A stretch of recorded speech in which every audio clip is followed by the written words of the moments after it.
श्री प्रहलाद जी महाराज भागवत जी में एक बहुत अच्छी बात कहते हैं। आप लोग जब प्रहलाद जी का दर्शन करो तो कहीं ये मत सोचिएगा कि छोटे से लाला हैं, छोटे से बालक हैं, इनको इतना ज्ञान नहीं है, सहज स्वभाव है, सरल हैं, पिता के द्वारा की गई उत्पीड़नाएं सह रहे हैं, ऐसा नहीं है। प्रहलाद जी का नाम महाभागवतों में सबसे पहले आता है और ठाकुर जी स्वयं कहते हैं कि जहां ठाकुर जी कहते हैं महीनाओं में ये मैं हूं, इनमें ये मैं हूं, उनमें ये मैं हूं। भैया ये हेलीकॉप्टर लैंड करा लो, अब जब कीर्तन हो बस तभी चलाओ इसको। और हमारे लोगों को पता तो है पर बताते नहीं है ये लोग किसी को, हमको कथा में फिर डिस्ट्रैक्शन होता है। हाँ भाई इसको नीचे कर लो। क्या बता रहा था मैं? हाँ, तो प्रहलाद जी को आप सामान्य मत समझिएगा। कभी अवसर मिलेगा ना तो केवल 2-3 दिन 4 दिन केवल प्रहलाद जी के विषय पर चर्चा करेंगे। इतना सुंदर ज्ञान उपदेश देते हैं प्रहलाद जी। एक भक्ति पथिक को उन उपदेशों को सुनना चाहिए। अभी अभी मेरे मन में आया तो मैंने वो भाव खोला।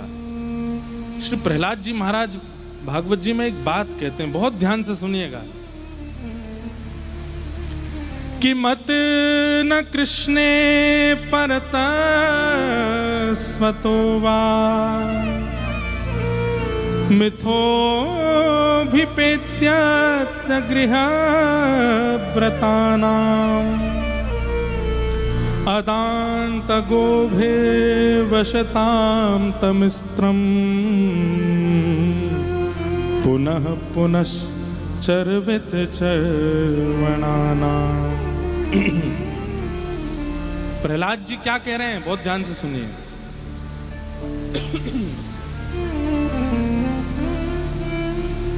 जैसी स्थिति मीराबाई की हो गई ऐसी हमको अनुभव क्यों नहीं होती? जैसा अनुभव नरसिंह मेहता को हो गया वैसा हमको क्यों नहीं होता? जैसा अनुभव सूरदास, कुंभनदास आदियों को हुआ, इतने दिन से हम लोग कर रहे हैं, हमको वहां अनुभव क्यों नहीं होता है ठाकुर जी का? तो श्री प्रहलाद जी कहते हैं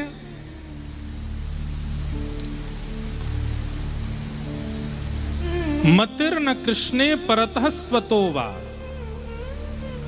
आपके चाहने से आप कृष्ण से प्रेम नहीं कर सकते। आप चाह लो मन में कि मुझे वृंदावन बिहारी लाल से प्रेम हो जाए, राधा रमण जी से प्रेम हो जाए, राधा वल्लभ जी मुझको अच्छे लग जाएं, श्याम सुंदर सदा हमको प्यारे रहें, हम उन्हीं के रहें, वो हमारे रहें।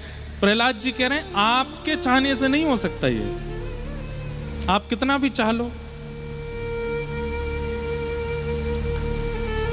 और फिर प्रहलाद जी कहते हैं किसी के बताने से या किसी की कथा सुनने से या किसी का सत्संग करने से भी कृष्ण आपको प्रिय लगने लग जाए, ये भी संभव नहीं है। तो इसलिए जो हम लोग बहुत कभी कभी भूल जाते हैं कि देखो हमारी कथा सुन के इनको कृष्ण भक्ति हुई, हमारी कथा से इनको वृंदावन प्रिय लगने लगा, किशोरी जी प्रिय लगने लगी।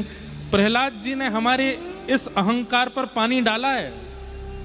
प्रहलाद जी कहते हैं ना तो अपनी इच्छा से कोई कृष्ण से प्रेम कर सकता है, ना किसी के बताने पर, किसी के सुनाने पर, किसी के सत्संग से कोई कृष्ण से प्रेम कर सकता है।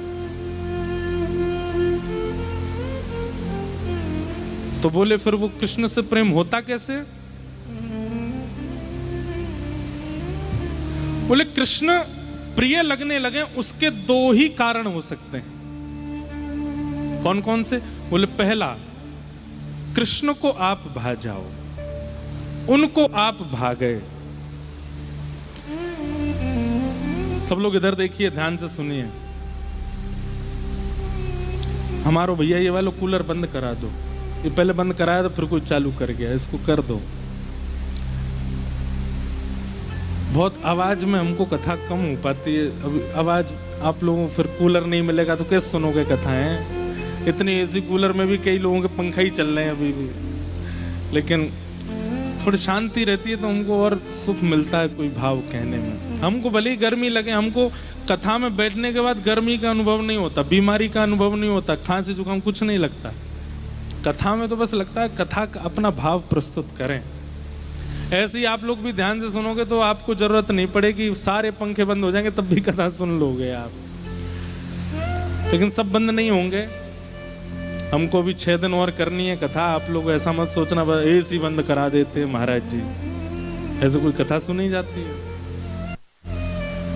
हम अपना ही करवा रहे हैं, इसलिए आप लोग सुनो। प्रहलाद जी कहते हैं, ना तो आपके चाहने से आपको कृष्ण प्रिय लग सकते हैं, ना किसी के बताने से आपको कृष्ण प्रिय लग सकते हैं। केवल 2 साधन हैं जिनसे कृष्ण प्रिय लग सकते हैं। पहला साधन कि ठाकुर जी को आप भा गए। अब यहां बैठे सब लोग सोच रहे होंगे कि हम वृंदावन जाते हैं, राधा रमन जी जाते हैं, राधा वल्लभ जी जाते हैं, बरसाने जाते हैं, कथा सुनते हैं, इसका मतलब हम ठाकुर जी को भागे। नहीं, अभी भी असमंजस है। ऐसा हो सकता है कि आप किसी की वाणी सुन करके उनसे प्रेम कर रहे हो, या किसी के बताने से, या किसी के कहने से, या अपने मन से जबरदस्ती प्रेम कर रहे हो। ठाकुर जी शायद अभी भी आपको चुने ना हो।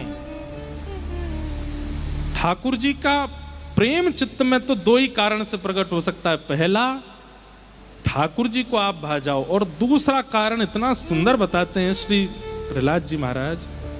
क्या कहते हैं? प्रहलाद जी कहते हैं, पुनः पुनः बार बार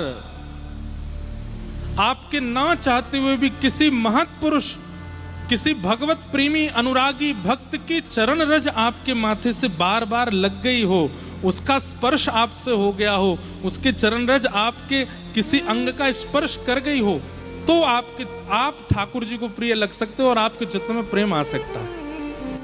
हम सामान्य बात नहीं कह रहे हैं, बहुत बड़ी बात कह रहे हैं। प्रहलाद जी कह रहे हैं, इसलिए ध्यान से सुनो। प्रहलाद जी कहते हैं, मुझे किसी ने प्रवचन नहीं सुनाया, मुझे ठाकुर जी प्रिय कैसे लग गए। अब प्रसंग आता है कि प्रहलाद जी जब मां के गर्भ में थे तब नारद जी ने कथा सुनाई। गर्भ के बालक को याद रहता है? कुछ भी याद नहीं रहता। प्रहलाद जी कहते हैं, मैंने किसी का प्रवचन नहीं सुना कि मुझे ठाकुर जी प्रिय लग गए। दूसरा, मैंने तो बचपन से माहौल ही नहीं देखा कि मुझे कहीं हरि दिख गए हों, कहीं मंदिर दिख गया हो, कहीं ठाकुर जी दिख गए हों और मैं उनके भक्ति में आ गया। मैंने कभी देखा भी नहीं उनको, तो मैंने भी नहीं चाहा कि मैं उनसे प्रेम करूं। ना मेरे चाहने से मैं उनका हुआ हूं, ना किसी की वाणी से मैं उनका हुआ हूं। तो बोले, फिर आप उनके हो कैसे गए? बोले, निश्चित ही किसी महत पुरुष की चरण रज मेरे मस्तिष्क को प्राप्त हुई, जिस चरण रज के मेरे मस्तिष्क पर लगने से मैं ठाकुर जी को भा गया, मैं उनको भा गया, और जब मैं उनको भा गया तो उनका मेरे प्रति सहज प्रेम हो गया, और वो जब प्रेम करते हैं तो अपने आप उनसे प्रेम होने लग जाता है। ये बात प्रहलाद जी कह रहे हैं। लेकिन ठाकुर जी को आप प्रिय लगोगे कब? जब किसी महत पुरुष की चरण रज लगी हो, किसी संत के चरण रज, या किसी संत का संस्पर्श, किसी महाभागवत का संस्पर्श आपसे हो गया हो। संस्पर्श का मतलब क्या है?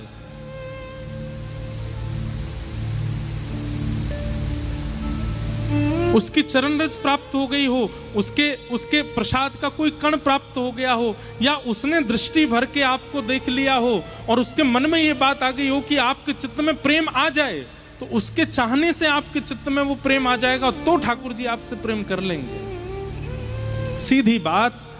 प्रहलाद जी कहते हैं, जब तक कोई महत पुरुष हमारे प्रति ये भावना नहीं रखता कि हम ठाकुर जी को प्रिय लगें, तब तक हम ठाकुर जी के हो ही नहीं सकते। चाहे कोई कितनी कथा सुन ले, चाहे कोई कितना मन बना ले, निश्चित ही कोई महत पुरुष हमारी ओर दृष्टि करके ये भाव रख लेता है, इसको ठाकुर जी प्रिय लग जाएं, ये कितना अच्छा है, इसको ठाकुर जी मिल जाए। उसी से ही कृपा होती है, उसी से ही ठाकुर जी मिलते हैं।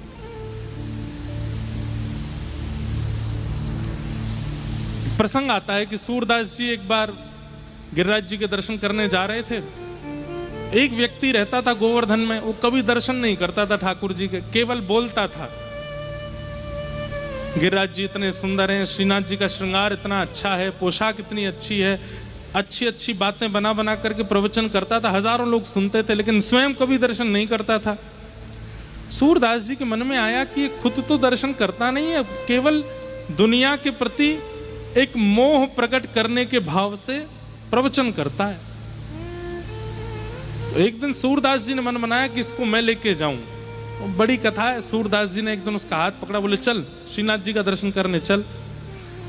तो कहते हैं कि वर्षों तक दर्शन नहीं किए उसने, और वर्षों बाद जब सूरदास जी उसको लेकर के मंदिर पहुंचे तो श्रीनाथ जी मंदिर में बोल पड़े, वाह वाह वाह वाह वाह, याकू देखवे के काजे में तो बहुत दिनांते तरस रहे हो, आपने अच्छो कियो सूरदास जी जो याकू लिया है। सूरदास जी बोले जय जय, ये कभी आपको प्रेम भर के देखता भी नहीं है, कभी आपका दर्शन करने भी नहीं आता, केवल संसार को अपनी ओर आकर्षित करने के लिए बनावटी चर्चाएं करता है मंच पे बैठ करके। और आज इसको मैं खींच के जैसे तैसे मंदिर लेके आया तो आपने इसको इतना ऊपर चढ़ा दिया, आप बोल रहे हो कि मैं इसके दर्शन के लिए तरस रहा था। ऐसा कौन सा गुण देख लिया आपने इसमें? तब ठाकुर जी कहते हैं मैंने या में कोई गुण ना देखो। तो फिर बोले तुमने मन बना लिया था कि इसको श्रीनाथ जी के दर्शन करवाने हैं, इसलिए तब से मैं भी प्रतीक्षा कर रहा था ये मेरे सामने आएगा कब। सूरदास जिसको मेरे सामने लाने के लिए बेचैन हो रहा है, मैं भी तो देखूं वो कौन है। इसकी योग्यता नहीं है, लेकिन तुम चाहते थे इसलिए मेरे को इसके दर्शन की अभिलाषा थी। समझ में आई बात? प्रहलाद जी इस बात का स्पष्टीकरण कर रहे हैं। अरे दैत्य बालकों, मैं तो ऐसे कुल में ही नहीं जन्मा हूं कि मुझे ठाकुर जी प्रिय लगे। मैंने तो कभी कथा सत्संग प्रवचन सुना ही नहीं कि मुझे ठाकुर जी प्रिय लगे। तो फिर वो प्रिय लग कैसे गए? क्योंकि नारद जी ने मन बना लिया है कि मुझे ठाकुर जी मिले, इसलिए मुझे वो प्रिय लगते हैं। कोई महत्पुरुष, कोई भगवत जन, कोई श्रेष्ठ जन जब मन बना लेते हैं आपके प्रति कि आपको ठाकुर जी मिले, वो तभी मिलते हैं। इसलिए भैया श्री गुरु चरण सरोज रज, संत जनों की चरण रज को माथे से लगाते रहो और उनसे केवल एक ही याचना किया करो आपके मन में ये भावना उत्पन्न हो जाए कि हमें ठाकुर जी मिल जाएं। आप विचार कर लेंगे तो हमको ठाकुर जी मिल जाएंगे, इसलिए प्रार्थना है। अच्छा, एक और बात, ये निवेदन भी नहीं करना सब जगह जा जा करके आप रोने लग जाओ, महाराज जी आप मन में सोच लो कि हमको ठाकुर जी मिले, ऐसा नहीं। तो एक होता है जिद करके प्रॉपर्टी अपने नाम कराना, और एक होता है कि अपने व्यवहार से, अपने स्वभाव से, अपनी क्रिया से माता पिता का मन मोह लिया, तो माता पिता के मन में आया कि भाई पूरा हिस्सा इसी को देना चाहिए, और उन्होंने बिना कुछ कहे पूरे दस्तावेज पर नाम लिख दिया, बोले सारी प्रॉपर्टी तेरी। ठीक वैसे ही वैष्णव जनों को, ब्रजवासी जनों को, संत जनों को, भक्त जनों को अपनी क्रिया से, अपने स्वभाव से, अपने विचारों से, अपनी योजनाओं से इतना प्रसन्न कर दो कि वो आपकी ओर और आपके विचार और क्रियाओं को देख करके उनके मन में अपने आप आ जाए, ये इतना अच्छा है, इसको ठाकुर जी कभी मिल जाए। ये विचार उनके चित्त में आ गया, उसी दिन ठाकुर जी मन बना लेंगे मोह याते मिलनो है। क्यों? क्योंकि एक रसिक ने मन बनाया कि मैं याते मिलूं। ये बात कौन कह रहा है? प्रहलाद जी। कितनी ऊंची बात है। ठाकुर जी से भी प्रार्थना नहीं करनी है, किशोरी जी से भी प्रार्थना नहीं करनी है, किसी से प्रार्थना नहीं करनी, बस कथाएं सुन के, सत्संग सुन के अपना निर्माण ऐसा कर लो कि कभी कोई महान भक्त आप पे रीझ जाए। ठाकुर जी रीझ है ना रीझ है चलेगो, कोई भक्त रीझ जाए वही तो काम है जाए। वो संत चरण रज।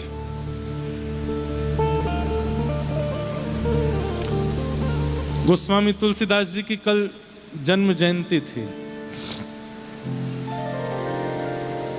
गोस्वामी तुलसीदास जी को राम जी मिले, ये बात तो सबको पता है।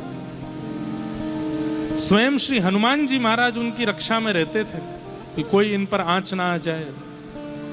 स्वयं देवादिदेव महादेव काशी विश्वनाथ इतना प्रेम करते थे गोस्वामी तुलसीदास जी से। लेकिन कभी गोस्वामी तुलसीदास जी के जीवन चरित्र को आपने देखा? उनका जीवन कैसा था, उनका भाव कैसा था? एक प्रसंग आता है, एक बार गोस्वामी तुलसीदास जी वृंदावन आए